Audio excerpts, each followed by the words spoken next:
Hey everybody, my next guests are two great comedians who tour all over the United States, and they will be coming here to Long Island to rock the Giggle Room at Governor's Comedy Club on December 13th. Here they are, folks, the evil twins of comedy themselves, Mark Riccadonna and Don Jamieson. What's up, dudes? Well, we also have the triplet, because we have you, Don Still.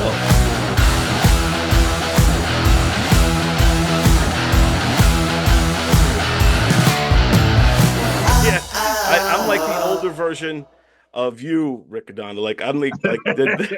I'm you in like 15 years. This is what you have to look forward to. Don is the middle brother. He's actually the middle brother that got all the looks in the family. Wow, that's yeah, but we're setting the bar very low here. Yeah, well, this is the bar. This is like it's like being the most handsome member of Motorhead.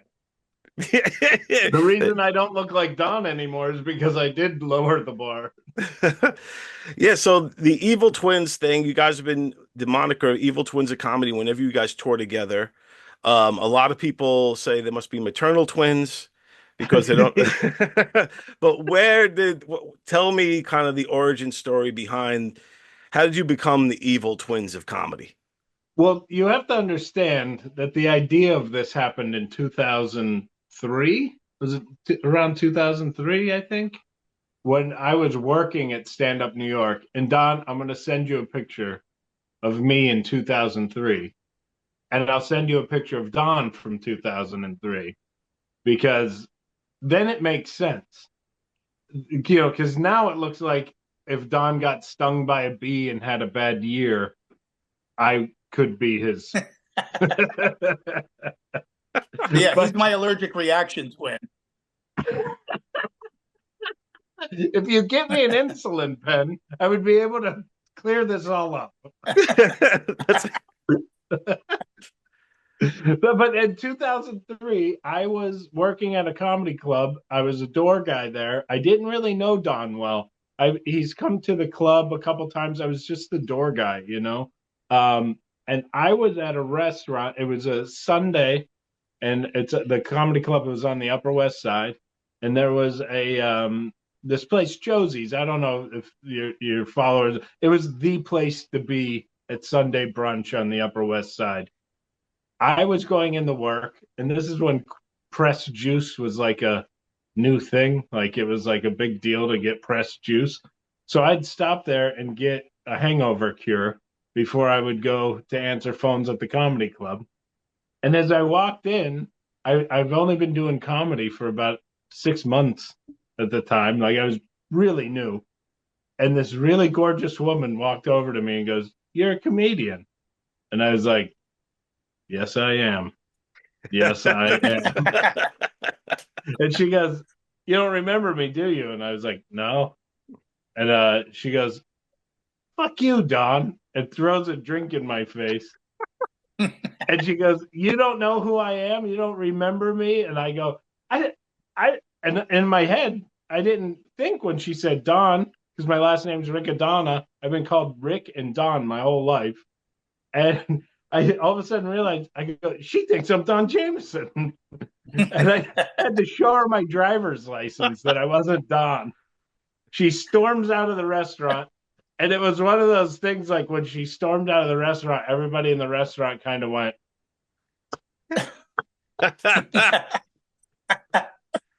Like, good for you. So you took one, you took one for the team, so to speak. You took one for Don. Yeah. So I immediately went back to the club, broke into Carrie's office to get Don's phone number. I call him and I'm going, "Don, this girl thought I was you, and she threw a drink in my face and she whatever." And then Don goes, "Did you get her number?"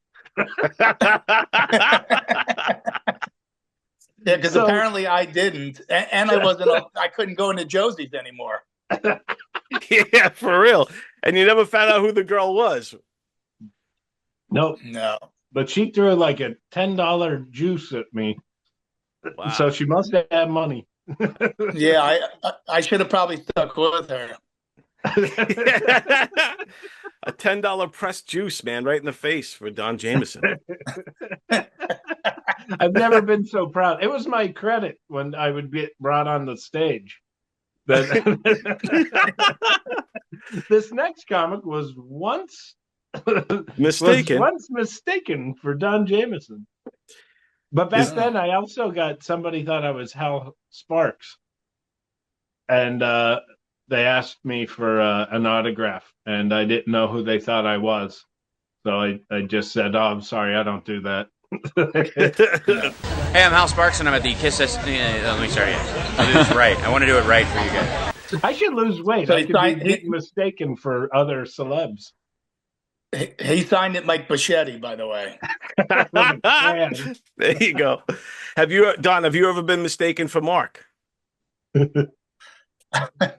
Well, seriously, back then, and we got to send those pictures because Mark sent me a picture of him in 2015, and I send you back the 2015 picture of me? Yeah. And it really is. It's pretty amazing. Like people are like looking right now, like I don't see it, but back then we really did, and so no, nobody has ever mistaken me for him, but I'm getting with my new blonde locks, I'm getting Keith Urban a lot. So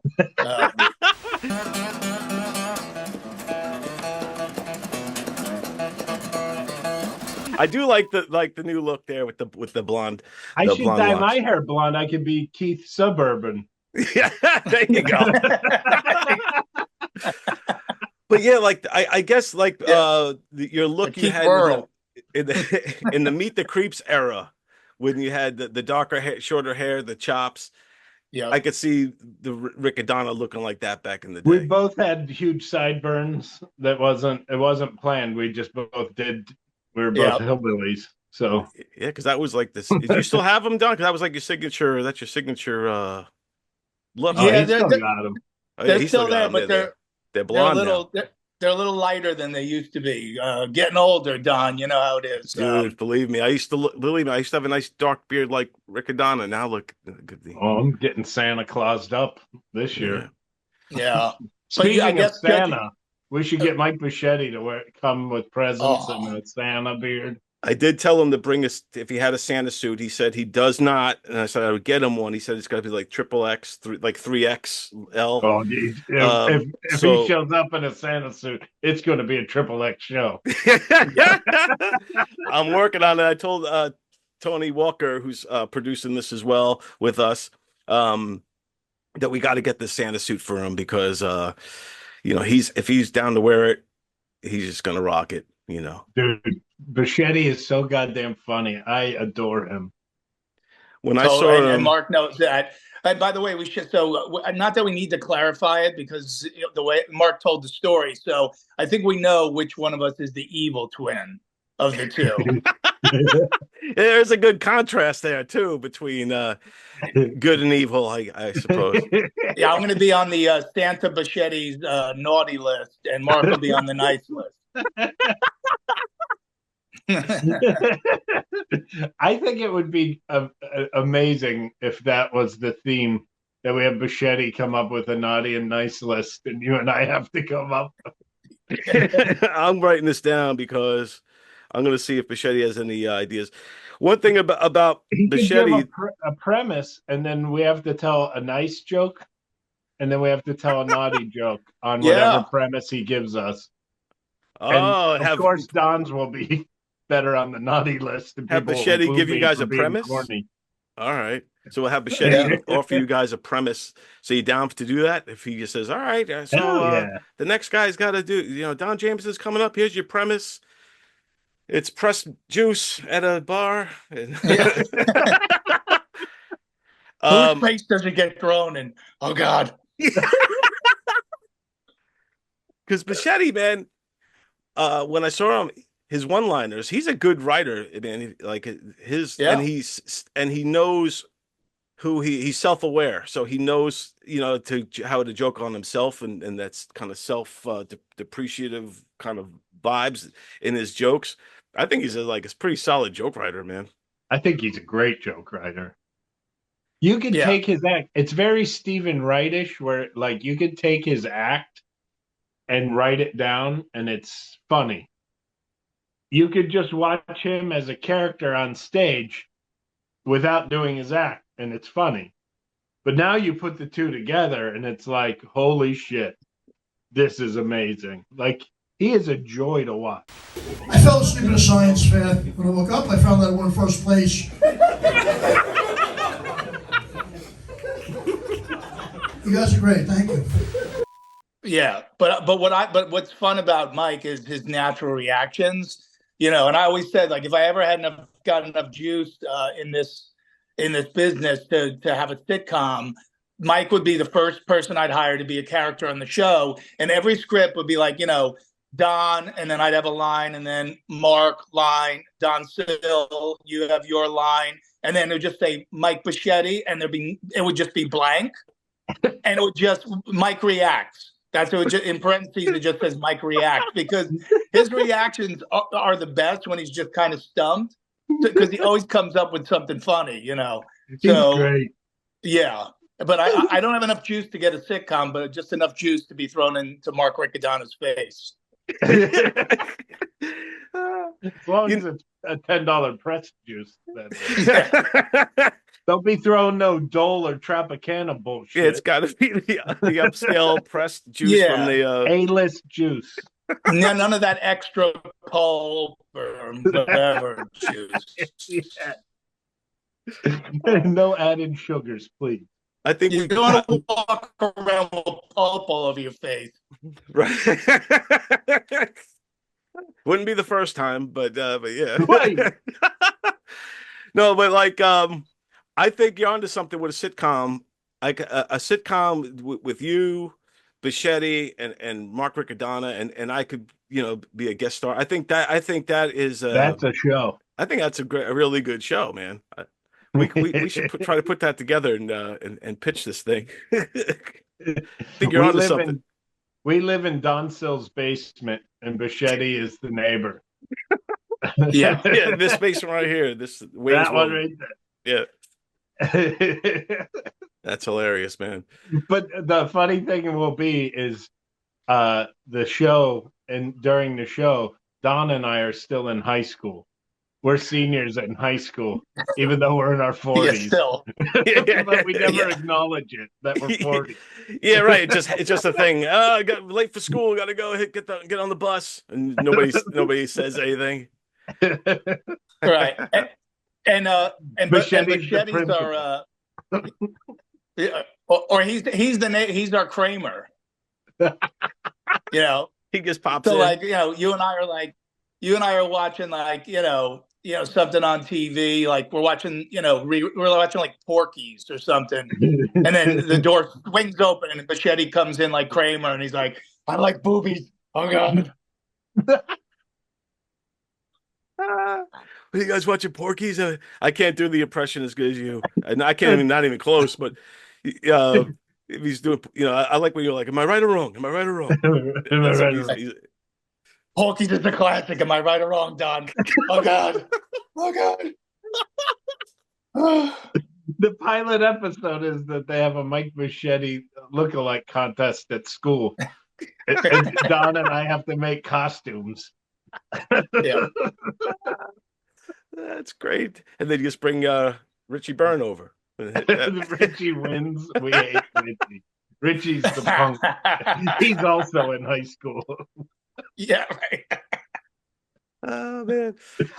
No, so that's awesome. I'm glad you guys are coming December 13th. We're getting close to the holidays, and I did want to do a quick holiday top 5 with you guys. That would basically be the top 5 heavy metal Christmas song, because believe it or not, a lot of heavy metal bands have done Christmas songs. Some are evil, but some are actually good.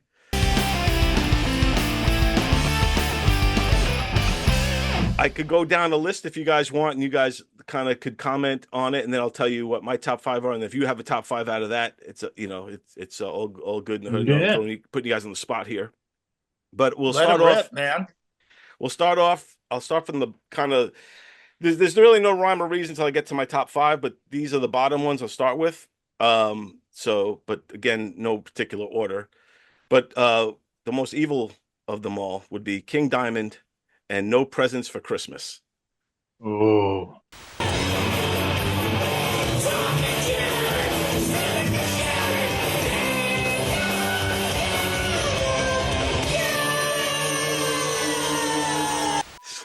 So just the idea alone of King Diamond. I actually have that.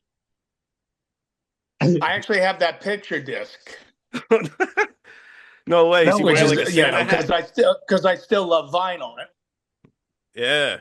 Yeah. On one side, he's got a Santa hat on. He's got the full makeup on, and yeah. So that's a classic. That one. Yeah. He was always good at writing. He has a song called Halloween. He's got No Presents Till Christmas. King Diamond. As evil as he is, he's the devil who loves the holidays. Yeah, he's the John Stamos of heavy metal. He has a Christmas special. He's got a Halloween special. Probably has his own yogurt, King Diamond yogurt. The King Diamond Christmas special. He's legit evil. You're right. He's just like John Stamos because much like John, the character King Diamond is sexually ambiguous. So the next one, Don Jamieson with the home run. Yes, indeed. The next one, Typo Negative, Redwater, Christmas Morning. Fucking Christmas. You bunch of fucks. It's another kind of creepy take on Christmas. It's kind of like new metal-y, kind of that vibe. Not rap new metal, but like that Deftones type of new metal, I guess. Okay. So that's there. That song. So yeah, well, don't play it. Don't play it around the Christmas table because it literally is a song about sitting around the Christmas table, being bummed out about all the people who have died in the past year that are not able to celebrate Christmas with you. And Grandma, get the turkey. I'm going to play the music. Yeah. Because it's Christmas morning, but it's like mourning, like you're mourning the death. So that's MOURNING.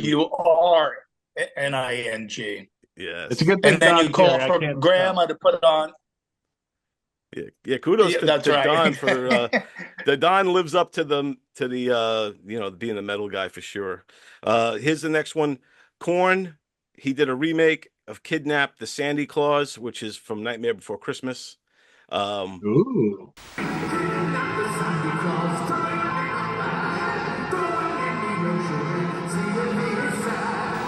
So that's their take on that song, which I think Jonathan Davis and the band does a great job on covering that. Sounds pretty similar to the cartoon. I mean, to the Nightmare Before Christmas movie. Nice. Yeah, which is the great one. And much like Mark Riccadonna, they can't spell either. Korn with a K. Come on, people. Wait, that's the right way. What's wrong with that spelling? Is the R backwards? I always get the R backwards. Like Toys R Us. That's true. You get the R backwards and the K. Look, you gotta love a band whose guitar player's name is Head. Yes, indeed. Just straight up Head. Head. And that's Fieldy. all I need. The next one. Okay. And they do. Wait, real quick. They do surprisingly great for a new metal band. They do a surprisingly great cover version of The Devil Went Down to Georgia.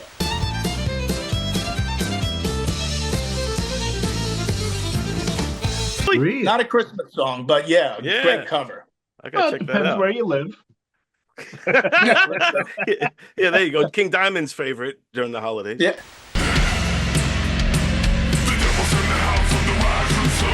Yeah. All right, the next one I got here is Corey Taylor, Christmas. If I ain't drunk, then it ain't Christmas. You know where to stick those jingle bells. If I ain't hammered, it ain't Hanukkah. And all you motherfuckers go to hell. It's this is the first time I've ever heard of it. Was when I was going through this stuff. It's basically Corey Taylor solo singing a song about how much he hates Christmas. He likes all the other holidays. Oh, I can't listen to that one. I love Christmas. Yeah, he likes Thanksgiving. He likes Halloween a lot, but he does not like Christmas time because it's corporate and all that kind of stuff. So that song, and I'll play a little excerpts of each of these because I got to be careful of getting dinged. But you would think, Don, that Corey Taylor, the singer in the band Slipknot, who wear costumes on stage, with like a holiday like Christmas, where Santa's in his outfit, Corey when Breaking he's in the in Slipknot, houses. he's in his outfit, right, he's breaking, but Corey's, listen, but then on the other side, it's like, here's a guy who, he sweats and he bleeds and he pukes in his mask. So that could make you angry around the That's holidays. a lot of stuffing. But that's the time of year to get him a new mask. Everyone who loves him can get him a new skeleton mask or zombie mask or whatever he enjoys. Right. He should enjoy, like, I don't have to put on that crap smelling mask for our next set of concerts. Merry Christmas, new mask. So, Corey, if you're watching, and we know you are, Merry Christmas. Merry Christmas. The next one is The Darkness, Christmas Time.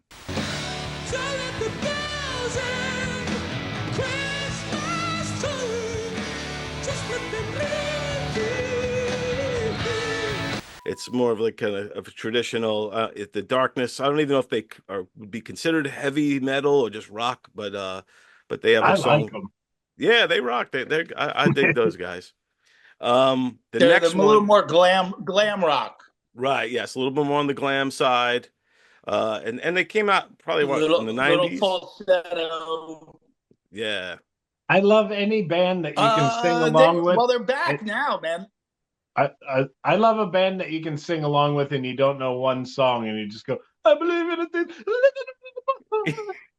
Yeah, by the middle of the song, you know it. Yeah, it's a nice yodel. Yeah. It's a yodel-along. The next one is I'm By the way, sure... Mark, you have a beautiful falsetto. Yeah, that was good. Well, I sang Sorry, opera I didn't mean to for 30 step years. on you. Oh, that's all good. He does have a nice falsetto. I was enjoying it. The next one is one that's probably gonna be near and dear to you, Don. It's Gwar, Stripper Christmas Summer Weekend.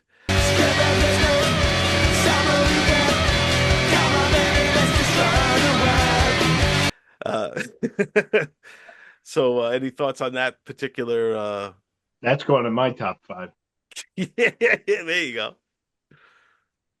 Oh yeah. Well, listen, if you're Gwar, how, like, during Christmas, Jewish people go to, they go get Chinese food. Well, Gwar goes to the strip club. It's just, it's a religious thing, and Gwar is a religion. So, I mean, anybody who's ever seen Gwar understands the concept. It's a heavy metal band that wear monster costumes on stage. And they decapitate each other with chainsaws and they cut each other's limbs off, blood squirts all over the audience. Like, if you ever saw Celine Dion in Vegas, same show. That's awesome. What do Tiny Tim, Frosty the Snowman, and Ebenezer Scrooge have in common? They're all dead!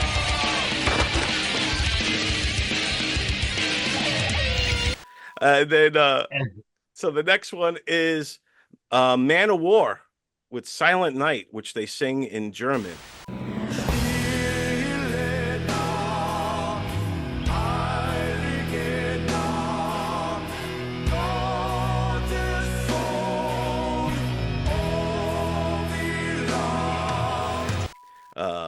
Yes. So, and Man of War, they're like Brooklyn guys. I interviewed one of them years ago when I was writing for Circus Magazine, and I wasn't prepared for him to be talking like, "Hey, how you doing? How's it going? Yeah, we're a Man of War over here."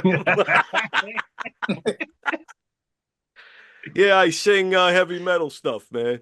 I was like, wow. Sounds... And I wear a loincloth. But they're still going strong, I think, right? In Finland. I love Man of War.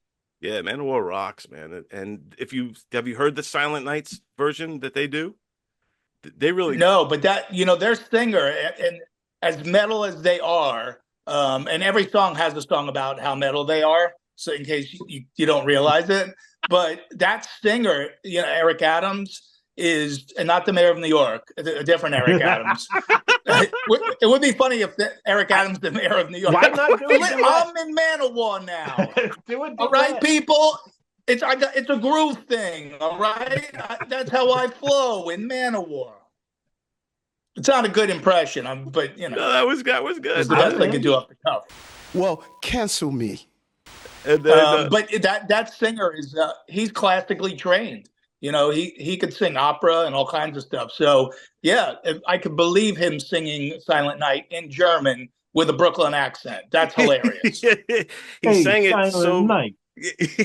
he sang it so clean and beautifully too. You got to check it out if you get a chance. I'll play a little bit of it here, but if you get a chance to check out the full version, it's really good. I was impressed. I love Manowar, but to hear him belting out, like really going for it, like you said, with that operatic style, like really Silent Night, like really into it.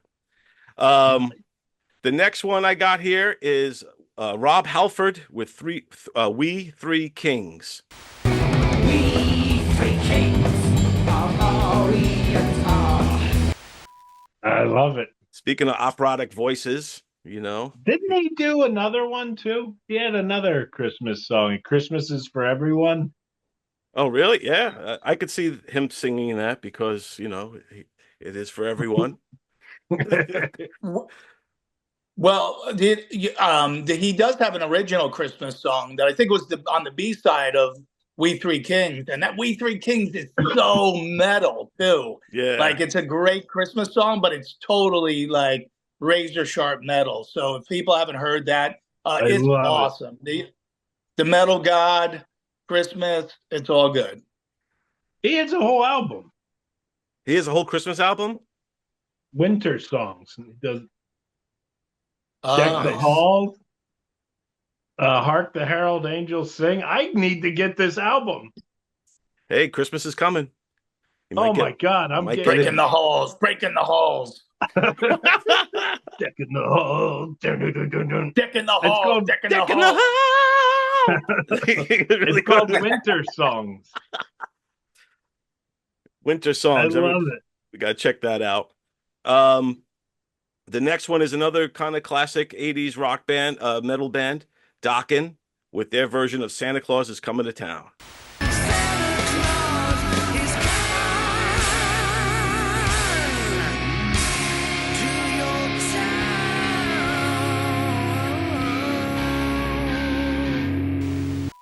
I love it. I got to hear that one. If you're not rocking with Dokken at Christmas time, you have no joy in your life. That's great. Rocking with Dokken for the holidays. Now here's another great matchup here. We got Lemmy with Dave Grohl singing Run, Rudolph, Run. Run, run, Rudolph, Santa's gonna make it to town. Santa make him hurry, tell him he can take the freeway down. Oh, I got to hear that. Yeah, that one's that's a good one. Oh, that's a great one. Yeah, that's on a really good metal Christmas compilation album.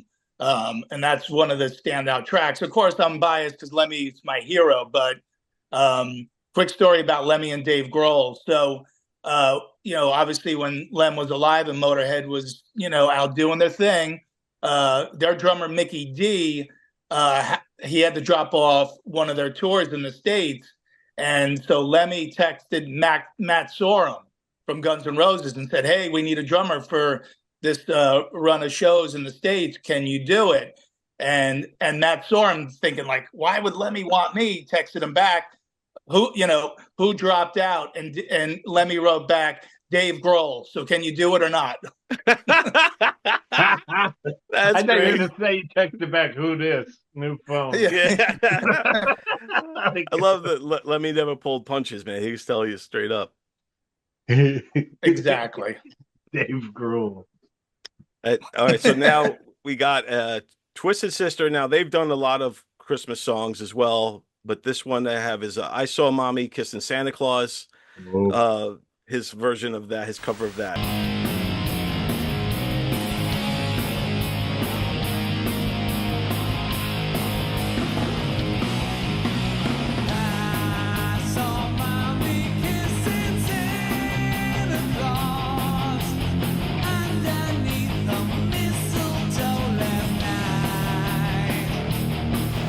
Or was it Dee Snider with the I makeup saw on? mommy. Yeah. I Could saw have been. mommy kissing Dee Snider, or I saw Santa Or Dee Claus kissing Snider Dee kissing Snider. Santa Claus. Why were they in my kitchen? That's a whole other song. I saw Dee Snider kissing Santa Claus in Of course, I full was looking through his twisted window. makeup. Yeah, in full twisted makeup. That's a Well, visual. yeah, and in the early days, they used to they wore all the makeup, and then they wore lingerie and stuff. And I'll never forget sneaking in to see him when I was like 16, and I was like, either these are the ugliest chicks from New York, or the hottest chicks from New Jersey. Like, is that my sister on bass? What's going on here?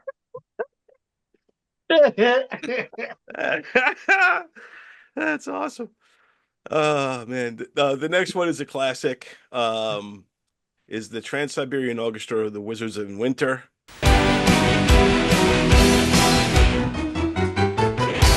I didn't know there were that many trans people. They were ahead of the curve. They were good for them.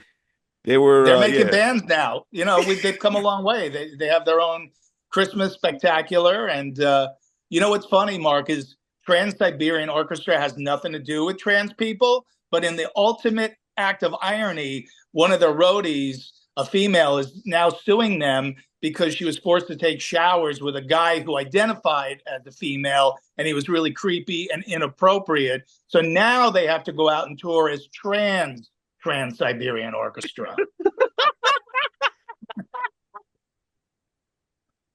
All you have to do is bring up a heavy metal band, and Don will do 5 minutes. That's the Trans-Siberian Orchestra, everybody, featuring Dee Snider in his lingerie, folks. Kissing Santa Claus. The original Trans-Siberians, or the Twisted Sister.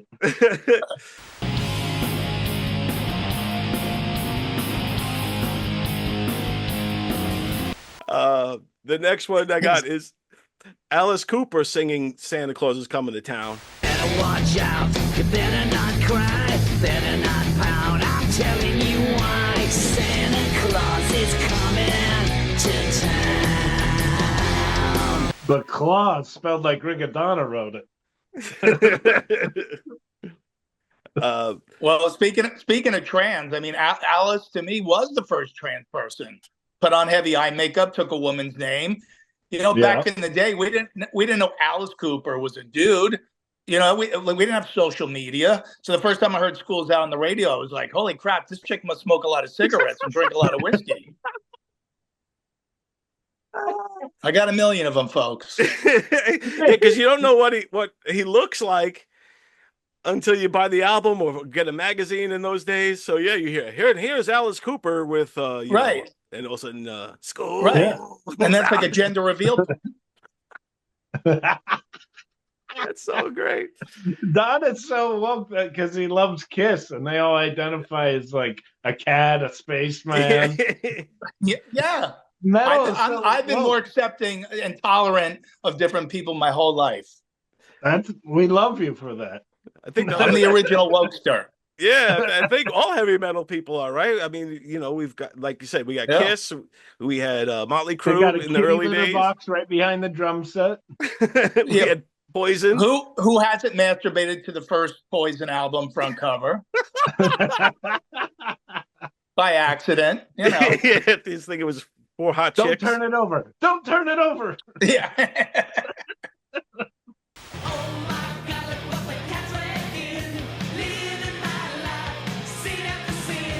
Let's just keep the list going here. Okay, so this one is Ronnie James Dio and Tony Iommi singing "God Rest Ye Merry Gentlemen." Remember Christ the Savior was born on Christmas Day. And that's another, obviously Ronnie James Dio, awesome voice, probably one of the best that ever lived. When you see him live in concert, he actually puts olives on his sword, and you put them in a glass of vodka, and you can have a Dio-tini. Really? He's the size of an action figure. DOT. Well, like Ronnie- he always said, he goes, it doesn't matter about the size of the pencil. It's how big you write your name. So that's what I try to tell my girlfriend anyway.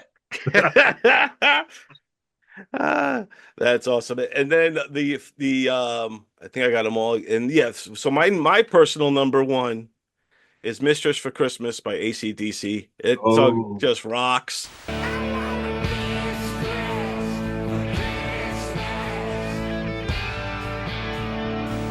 I just love it as far as heavy metal Christmas goes, and that's to me that's the best one. I love them all, but that's like the one I can rock out to any. It doesn't even need to be Christmas. Yeah, I didn't even think of it that is a Christmas song, because I usually listen to AC/DC when I was in high school. We used to listen to it when we'd be at the gym lifting weights. And so we'd be blasting that song in June, blasting, I want a bitch. So that's, I didn't even think of that as a Christmas song. Holy shit. Well, but their other great Christmas song is Big Balls, you know? And when we played that around the house, boy, did Grandma dance. I got big balls. That's the quintessential Christmas balls, Grandma. Get your mind out of the gutter. You whore. But yeah, it was interesting to me to see how many great heavy metal Christmas songs that there are, because you don't always equate heavy metal music with Christmas time or religious, like a positive religious. it's normally, the King Diamonds of the world and that sort of thing. Yeah. But yeah, so I was pleasantly surprised with that, and I definitely wanted to bring that up. Obviously having Don in here and Mark, and just kind of bring up all the great heavy metal. Do you guys have any quintessential Christmas music that you listen to during this time of year, or you kind of like me and avoid it until like Christmas Eve? Oh, I love Christmas music. Me and the kids, when we were on vacation in Myrtle Beach, it was in the middle of summer, and we were listening to Christmas music by the pool. People thought we were nuts. I don't give a shit. I love Christmas. But just like most people, I'm going on now 58 years of never wanting to hear Grandma got run over by a reindeer again.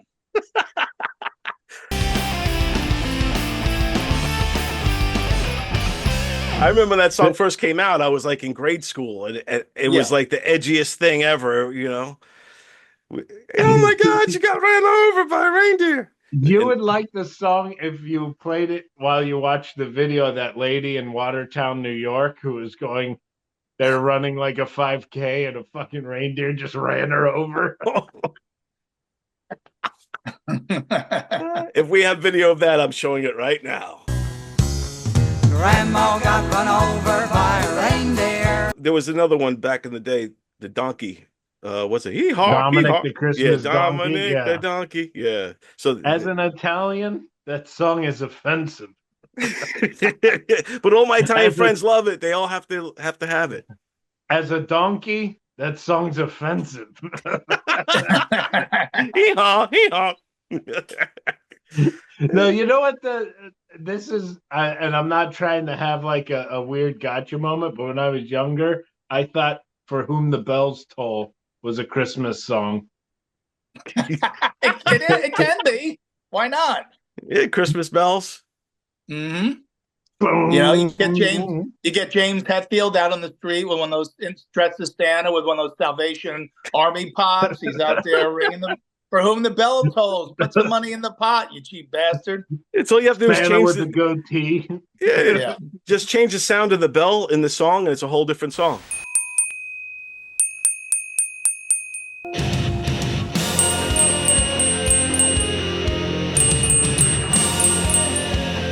For whom the bell, ding, ding, ding, ding, ding.